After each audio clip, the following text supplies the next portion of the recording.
man la Adama Jeunes de liggéey chambre de commerce bu Kaolack nekk fa formateur ak conseiller d'entreprise chargé de la formation et l'accompagnement des petites et moyennes entreprises maanaam képp kuy liggéey muy opérateur wala opératrice économique bu ñëw chambre de commerce dinañ la tàggat gunge la ba nga taxawal sa liggéey ñu accompagner la aussi ba nga mën ko yor bu baax. chambre de commerce leen jógee ñu am nag kenn si suñuy opératrice économique ñu koy ooyee Fatim Gueye moom moo sabablu woon pour que chambre de commerce ñëw fii accompagner ko si capacitation maanaam tàggat xale yi ak jigéen yi maanaam ni ñuy créer entreprise naka leen koy yoree bërëbu liggéeykaay. ñu def fi nag ñaari fan yoo xam ne nii wax dëgg neex yàlla ñaari fan yu am solo la ndax yombal neen ñu liggéey bi si seen discipline mais seen engagement. ñu def fi nag ay modules yi nga xam ne nii maanaam si tubaab ñu ngi koy ooyee étude du marché maanaam balaa ngay dugg si liggéey nga njëkk ko saytu xool ndax boo si duggee dina la amal njëriñ wala du la amal njëriñ ndax mën nga ko wala ndax laajul nga dem defi si formation ba pare soog si dugg. def neen aussi li ñuy naan marketing maanaam ni nga xam ne nii xam-xam lay doon xereñte lay doon si booy jaay maanaam ay stratégie wala ay technique commerciale yoo xam ne ni nit ki war na ko mën a am pour que lu muy jaay mën a jar wala teg loxo ay client gannaaw ba mu leen tegee tegee loxo nag client yooyu war nga leen mën a téye parce que am client yomb na mais sa client nu démb bu nekk sa client nu tey moo jafe loolu nag dafay aaju si li ngay defar mu baax sell ba pare yow mu koy defar aussi nga nite parce que nit mën na defar lu baax waaye moom si boppam nite ñàkk nite ba nga xam ne nit ñi dañ koy daw. waaye def neen aussi benn waxtaan boo xam ne ñun ñëpp ko bokkoon muy entreprise ak famille ndax nit mun na doon jàmbaar si bërëbu liggéeykaayam may famille am jàppale wuñ ko loolu waxtaan neen si ak jigéen naka la mun a taxawee si njaboot muy yar muy liggéey ba jàppale borom këram ndax jamono neexatul. ñëw neen aussi waxtaan ak jigéen ñi si ni ñuy yàqee ay jàmbaar leen mën neen liggéey nag mais liggéey bi ñuy liggéey aussi dafay ànd ak yàq yooyu yëpp waxtaan neen si. sensibiliser ne leen waxtaan nañoo ak ñoom pour que liggéey yi ñuy def ñu mun di si gis seen bopp di si yor seen bopp di si yor seen njaboot. waaw bañ defee formation bi si ñaari fan am na lu tubaab di naan idée d'entreprise maanaam xalaat pour fas yéene dugg si benn liggéey xalaat yooyu nag doonoon na ñett am na ñoo xam ne nee neen comme Nioro dafa nekk zone boo xam ne dem ak dëkk bi dafa bëri kon war neen fu mun a def restauration maanaam luy dox la fii am ñoo xam ne tamit xalaat nen ne war neen mën a dugg si wàllu yar maanaam élevage moo xam ginaar la moo xam xar la moo xam nag la nee neen aussi daf fiy dox bañ a fàtte tamit mbéy mi ndax mbéy mi réew mu développé si dëkk yu ma xam ñu bëree bëri ñu yàlla may ndox may leen naaj may leen suuf mbéy am na fa taxawaay bu am solo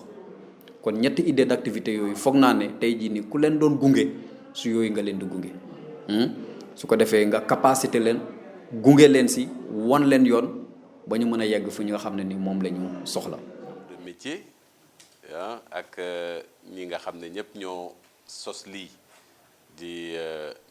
mère Fatim di remercier waa chambre de commerce Jeunes par rapport ak engagement am ak détermination parce que yéene dafa am solo am na koo xam ne dafay former rek parce que dañ ko fay mu war a former dem mais li ci war yëpp du ko def mais dafa wane ku bëgg li muy def ma bëgg wax rek ne seen formation bi mu nekk ci entrepreneuriat ak gestion ak naka la ñuy defee ba yor entreprise dafa am solo lool lool lool lool nit dafa war a yor gis-gisu bëy lu tax ma ne gis-gisu bëy garab gum gis danaan jombut ko pour lekk dina def effort bu nekk pour yéeg pour lekk ko bu ñu jombalee dara suñ bopp rek ci dudul jikko ju bon rek duñ yegg fañ jëm te gis naa ne ñii foofu lañ leen bëgg a teg yéen a ngi ci ay activité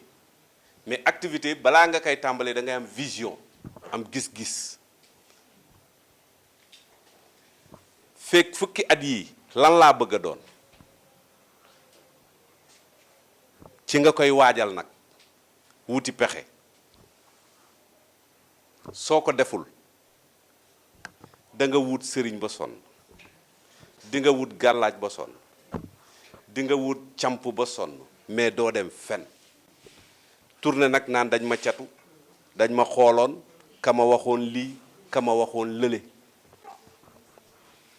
saa yoo engagé woo am vision di def luy satisfaire nit ñi fay la la nga leen di defal man loolu laa gëm bi may ñëw fii en 2001 yor moto gars yi dañ doon wax ne kii dafa am lu nekk ci bopp bi wérul parce que boobu pare naa li nit ñi doon soxla muy maîtrise am naa ko ba làq ko ñu ne déetawaay ñu teg ci beneen année muy DEA làq naa ko inscrire sama doctorat ñu ne lan la jàng di jëriñ am naa jarbaat boo xam ne dafa toog am kuy jëw ne ko man de xaw ma lan la jàng di jëriñ ak kii lim jàng yëpp topp àll bi di kii am ñoo xam ne dañuy ñëw ne la mais boo c'est-à-dire que mel ni ñu lay conseiller ne la mel ni yow daal foog nañ ne nekkoo ci dara waaw nit mënu laa gën a xam sa bopp ngay sàqar mi ba pare di saf la muy sañ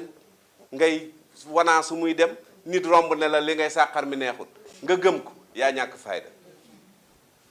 formation bi man loolu lay tënk gis nga bi may commencé nii 99% ñi nekk symbiose boobu ñu ngi jàng mais tey dama am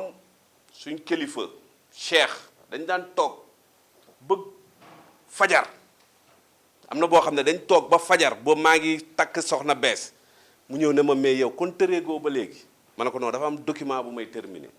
mu ne waa kaay ma gis la ma ñëw mu sàcc jël suma ordinateur dem denc ñu toog benn jour ma ne ko dañ war di communiquer mu ne ma non boy defal ndànk ñey ma ne mu ne ma du màgg ci ron lal foog mu yëkkati lal bi ñu wutal ko bunt bu mu génn kon lu ñuy wax ci symbiose ñun dañ jàpp ne dañ war a def suñ gox mais dañ am vision nag dañ bëgg Nioro ak li ko wër goxaan yi seen nit ñi mel ni ñeneen ñoo xam ne boo demee Europe boo demee keneen fekk leen fa